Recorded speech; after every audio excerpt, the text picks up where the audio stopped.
Hey, Internet. I wanted to talk to those of you who, like me, care deeply about the freedom of speech and our freedom to assemble. Now, as many of you know, Mark Zuckerberg, the CEO and founder of Facebook, testified before Congress this week. And though it may not have seemed terribly important, especially given how the week ended, I believe it was, and that it signifies an imminent and mounting threat to the freedoms that we hold dear. Now, the first question we should ask ourselves here is why? Why was Mark Zuckerberg called before Congress? I mean, what's so important? There's wars, insurmountable debt, not to mention a slew of domestic problems. Why did Congress think that it was really important to talk to Mark Zuckerberg? Well, what they told us was that they were very concerned about our privacy. On Tuesday, Zuckerberg appeared before the Senate Commerce and Judiciary Committees to talk about social media privacy and the use and abuse of data. And on Wednesday, the House Energy and Commerce Committee talked to him about breaches of trust between Facebook and its users and the fundamental relationship that tech companies have with their users. Now, right off the bat, this should make you suspicious. Privacy. Our privacy. Don't you think it's a little rich for the government to pretend to care about our privacy? Need I remind you, post 9/11, Bush implemented the Stellar Wind project, in which the government brazenly decided to collect our international phone calls and emails without a warrant. This wasn't the first or the last time they ignored the Fourth Amendment to implement some big brother-like surveillance of private citizens. And what happened? What happened when Edward Snowden exposed this? And PRISM? And other unconstitutional violations of our privacy? What did Congress do? Nothing. No, they actually did worse than nothing. They codified it into law, they wrote things like Section 702 of the FISA law, and went merrily about their business as before. And we let them. And suddenly, now, we're expected to believe they care about our privacy. Look, with Facebook, with Google, and Alexa, I have a choice about my data. Like many of you, sometimes I'm uncomfortable about how my data is used. I've seriously considered deleting my... Alexa just responded. I've seriously considered deleting my Facebook account. And maybe I will someday. I regularly disconnect Alexa, although obviously I forgot to now, because it makes me uncomfortable to know that Amazon's listening to everything going on in our house. But like many of you, I haven't deleted my Facebook account yet. Because for me, the value of being on Facebook outweighs the discomfort I feel about giving them my data. It's not like I don't know that Facebook has my data and tracks everything they possibly can. Of course they do. Google does. Amazon does. We all know this. So let's not pretend to be shocked by it. We give them our data voluntarily in exchange for free service. But at the end of the day, Facebook, Google, Amazon, and other tech companies, they have an obligation to keep our promise to us about how they use our data. And we can and should hold them accountable for that. When we feel they've overstepped a line or lied to us, we can pressure them. We can stop using their platforms. We have a choice. We can use Brave instead of Chrome. We can use Signal instead of Facebook Messenger. Our relationship with Facebook is voluntary and mutual.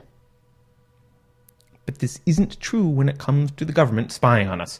With respect to the government, we have no choice. They can ignore the Fourth Amendment, which is supposedly there to safeguard us from abuse, and nothing will happen. The only person I know of who was punished as a result of Snowden's revelation regarding unconstitutional government surveillance was Edward Snowden. We don't need Congress sticking its nose in our relationship with Facebook under the guise of protecting our privacy, when we all know they care about our privacy about as much as they care about peace in the Middle East. So Congress wasn't questioning Mark Zuckerberg because they care about our privacy. Of that much we can be sure. So why were they? What was the trigger for all these hearings? Well, first, a little bit of background for those of you who don't know. In 2014, an American by the name of Alexander Kogan, who was working at Cambridge University, built a personality test app for Facebook. It's one of those apps, you install it and, take some quiz, I don't know, tells you something about yourself, theoretically. He got 270,000 people to install this app on Facebook. Now, this was back in 2014. At the time, the way that Facebook apps had access to data was a little bit different. I actually coded an app years ago when this was true. And, that little box pops up and you have to give an app permission for your data. But at the time, those apps also got access to any data that you had about your friends. So all your connections potentially sucked into that data and given to the app. Now, it doesn't work that way anymore. It hasn't worked that way for a while, but at the time, that's how it worked. And so by getting about 270,000 people to install the app, Kogan got access to up to 87 million people's data. Now, according to Facebook, he said he was gathering the data for academic purposes.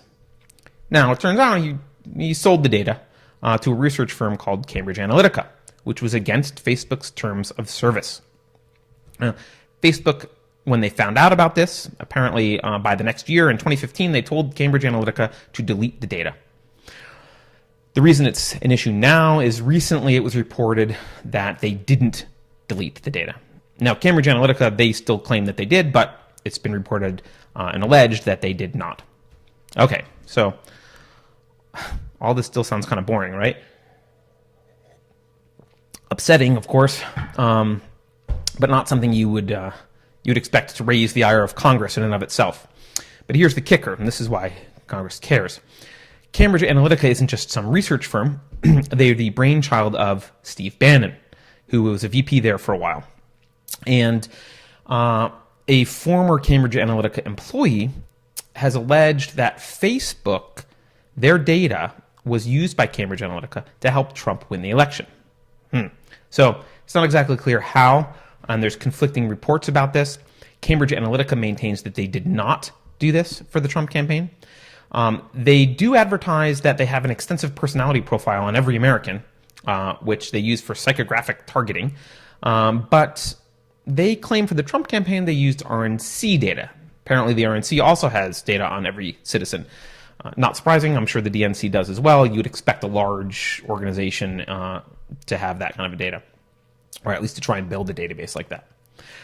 Cambridge Analytica says that they provided analytics about the electorate, but not raw data to the Trump campaign. So I take that to mean, hey, people who like these kind of things might be better donors or more likely to vote for you, or maybe these are the areas of the country where you should focus your advertising efforts, something like that. Now, for those of you who are scared by the term psychographic targeting, I understand it's not actually anything new. It's how basically all internet ads work nowadays.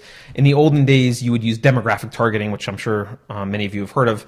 Demographic targeting is things like categorizing people by gender and income level and maybe where they live. Psychographic targeting is categorizing people about things around things like what kind of movies they like, what kind of causes they support, brands that they like, right? It gives you a little more granular data. And for example, if you're coming out with a new science fiction film, you can advertise to people who already like science fiction films, and it's a more efficient way to advertise. That's how most of internet advertising works now. So according to Cambridge Analytica, they conducted surveys, they bought TV and other ads, they did some analytics. Again, they claim with RNC data, although the allegations seem to be they did this with Facebook data, to help the Trump campaign identify possible donors and that kind of thing. So, okay. So now we're getting closer to the real issue here, right? Democrats and some Republicans, they care about this not because there's potential privacy violations, but because they're angry about Trump's election, and Facebook may have played a role. Okay, not good. Not good for Facebook. To make matters worse, the people who don't care about that, the Republicans, they have their own bone to pick with Facebook. They're upset about silencing or deplatforming of conservatives. This has been an ongoing concern among conservatives on a number of platforms, not just with Facebook, Twitter, YouTube, others. In fact, during Zuckerberg's testimony, Senator Ted Cruz even brought up the team Diamond and Silk as an example of bias on Facebook's part. For those of you who don't know, Diamond and Silk are a couple of irreverent and fiery Trump supporters, and apparently they had some sort of issue with their Facebook page. I don't even know what it was, but it was brought up as an example of Facebook bias and what's called deplatforming. Now, I understand this. A side note about censorship and deplatforming here. At a high level, it's important to remember that Facebook is a private entity and they do have the right to allow or disallow content on their platform. Conservatives, you can't argue that a bakery doesn't have to bake a cake for a gay couple, and at the same time, Facebook has to give you a platform. You either have control over what you can do in your business or not, right? So it is a private entity, and they do have the right to allow or disallow content. However, and here's where I agree there's an issue. Mark Zuckerberg did say that Facebook is a platform for all ideas. Now, other tech companies say similar things. So if that's what they're advertising to be, if Facebook is advertising to be neutral, then they have an obligation to make that true. That much I agree with. So, the problem here is that Facebook and other platforms don't appear to actually be neutral. And this is where conservatives have an issue. Time and time again, conservative voices appear to be targets of deplatforming efforts by Facebook, Twitter, YouTube, and others. When these companies are asked about their policies, right, they do what Zuckerberg did, right? They whip out this nebulous term, hate speech, like it's this shape-shifting get-out-of-jail-free card that justifies them silencing anyone with whom they disagree. And, what concerns conservatives about this is two things. One, the platform is purports to be neutral, and apparently they don't seem to be. They don't behave that way. And two, when asked about it, people like Zuckerberg are asked to define hate speech. They can't. During the hearings, actually, Senator Ben Sasse asked Zuckerberg to define hate speech, and Zuckerberg had no answer. Instead, he waved the term AI around like it was a magic wand. Woohoo, AI. That actually seemed to work for him quite a lot during the hearings whenever he got into trouble. But the closest Zuckerberg came to defining hate speech was admitting that Facebook removed content that makes people feel uncomfortable. But that is obviously an unworkable and ridiculous definition. You know what they call speech that might make people feel uncomfortable? Speech. So, that's just ridiculous. And we can't really blame Zuckerberg for his failure to define hate speech because, in fact, there is no definition for hate speech, and that's by design. That's intentional. If you could define hate speech, then you could avoid it or argue about it. And the proponents of hate speech regulations, I should say, they want to keep that definition fluid so they can use it as a weapon against anyone they dislike. Anyway, that's all aside. This is now the perfect storm for Facebook, right? You've got conservatives on one side upset about bias. You've got Democrats on the other side upset about the potential involvement of Facebook data with Cambridge Analytica and Trump's win. And so for different reasons, both sides of the aisle are upset. And now Facebook is on their radar in a way that it hasn't been in the past. Okay, fine. So what does that mean? Facebook's on their radar. What, a bad couple of days for Facebook? Who cares? Well, being on the government's radar is never a good thing.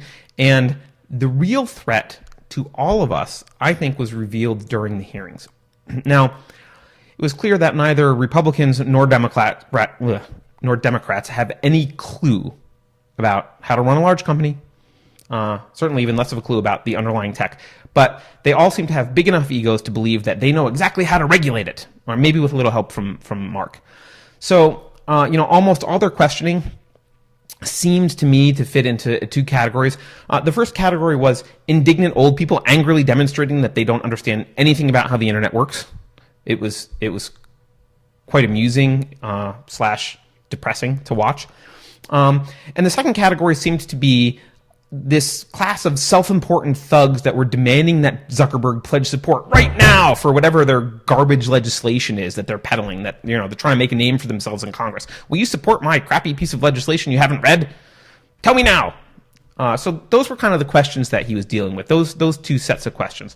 And to me, it was quite horrifying. I went in not really liking Zuckerberg or caring about him one way or another. But I came out actually having a lot of respect, at least for his ability to not throw his glass of water at Representative McKinley. There really were two major takeaways from the hearings. The first was it's clear that Congress has no understanding of technology, which isn't news, but the depth of their ignorance to me at least, was shocking. No one had done their homework about how Facebook ads worked. So no one understood that Facebook doesn't actually sell ad data to advertisers. Instead, advertisers come to Facebook with some psychographic targets, and they say, hey, can you place this ad to these types of people? And Facebook does that, but they don't get your data. And even though Zuckerberg explained that several times, Congress people over and over were asking him questions with the underlying premise that they were selling ad data. It was pathetic. Another example is that they didn't seem to understand large numbers or the complexity of what happens at Facebook. And I think Zuckerberg was trying to convince them of how enormous of a platform Facebook is. He was over and over again saying, we have 100 billion posts today and blah, blah, blah.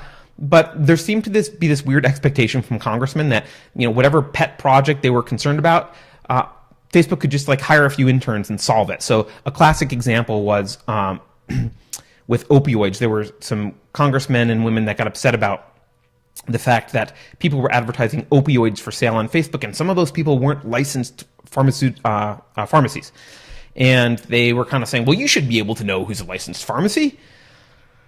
Yeah, I guess if that's the only thing that you cared about, they could hire some people and build some software to test who's a licensed pharmacy and make sure that they're not advertising unless they are a licensed pharmacy. But, that's Pandora's box. You could easily extend that to hairdressers and everything else. I mean, Facebook can't realistically police everything that's posted to make sure that whoever is posting offering any kind of service or selling any kind of product is licensed in their jurisdiction and compliant. It's a ridiculous ask. But these Congress people kind of said it with a straight face as if it was an easy thing to do. So, one, Congress clearly had no understanding of tech. I could go on about that, but I won't. The second and much more important takeaway was that I think we've reached a critical mass of pressure to regulate social media, and that's disturbing to me. Now, you might wonder why it's disturbing. I mean, even Facebook seemed to be okay with it. Zuckerberg said this several times, I'm open to being regulated. You got to understand, of course, Facebook is open to being regulated, right? Facebook is a $500 billion company almost. Regulations are good for big companies in general. Zuckerberg can afford to build a building full of lawyers. He can hire floors and floors and floors worth of lawyers, right? He can have lawyers navigate the most complex, nuanced, confusing regulation. Yeah, it'll cost him some money, but as a percentage of his overall profit, it's not huge compared to a startup who could never do that. So large companies like regulation because it locks them in, and it solidifies their market share and helps prevent smaller competitors from coming up and challenging them. The other reason they like it is large companies like Facebook typically have a lot of lobbyists. And those lobbyists actually help write the regulation that they'll be subject to. This is called regulatory capture. It happens in every industry, and it's normal. And so Facebook will end up getting to write regulation that they'll be subject to if there's regulation. So, look, of course Facebook's okay with regulation. But we shouldn't be. Many of you may have grown up with the internet. I didn't, but many of you may have grown up with the internet. And so it's always been this way for you. And it's easy to take for granted the idea that anyone can speak to anyone else, and even to everyone else, about anything they want without the blessing of going through a centralized authority, like a book publisher or a newspaper editor or a TV producer. In the past, if you wanted to get your message out to everyone, you had to be rich enough to publish your own book or convince a book publisher. You had to own a television studio or convince a TV producer. The internet changed all that. For the first time in history, we have decentralization of control over ideas. A lot of people are all excited about blockchain, decentralization of money. Yeah, that's great. We hate central banks. I agree that it's a great and exciting thing. But the internet is decentralization of control over ideas. And the ability for us to communicate freely with each other without going through a central authority or any small number of central authorities could literally save Western civilization. And what we're seeing now in Congress with these hearings is a bunch of geriatric power mongers frothing at the mouth to control how we communicate to one another. Because they're afraid of this. They're afraid of our freedom to assemble digitally. Now, historically, The only protection we've had here, other than the First Amendment, which everyone seems to ignore, is Section 230 of the Communications Decency Act of 1996, and it's only one sentence, and I'm going to read it to you here. The sentence is, no provider or user of an interactive computer service shall be treated as the publisher or speaker of any information provided by another information content provider. It's a mouthful. I'll read it once more. No provider or user of an interactive computer service shall be treated as the publisher or speaker of any information provided by another information content provider. What does that mean? Well, in a nutshell, it means that Facebook and other platforms are not liable for libel. They're not liable for things that we post online, at least not directly. It's not their job to police the content tightly. Of course, if they get things like a takedown notice because there's a copyright violation, yeah, they have to respond to it and that kind of thing. But it's not their job to police all the content, and they don't have the same liability as if they were a publisher. And actually, I would argue we don't want it to be their job. As soon as the power to police this conversation is placed in the hands of a few companies beholden to the government, then this conversation, the internet as we know it, effectively ends. We'll still be allowed to, talk about and share cat videos, of course, but on important issues, that handful of companies will control the narrative. And I know a lot of people feel like they do now, but at least there are alternatives. And with regulation, there won't be. If you care about the internet, if you care about the freedom of speech, the freedom to assemble, if you don't want to go back to a world where a handful of people control whose voices can and can't be heard, then you need to fight against any government power grab of social media through regulations. Facebook, and this message especially to conservatives here, Facebook is not your enemy. If you don't trust them enough with your data, or if you don't like their bias, protest or leave. But to leave, you need to have someplace else to go. And it may not feel like you have any place to go now, but nothing ensures that competitors will arise more than a free market. So if, in a fit of short-sighted anger, we start piling on regulations in an effort to make social media companies behave how we think we want them to behave, we won't have as much innovation in social media technology. There may not be a next Facebook, and we won't be able to jump ship because we'll have no place to go. If you're in the US, you're already living in an Orwellian government that regularly spies on its own citizens. We need to work together to dismantle that.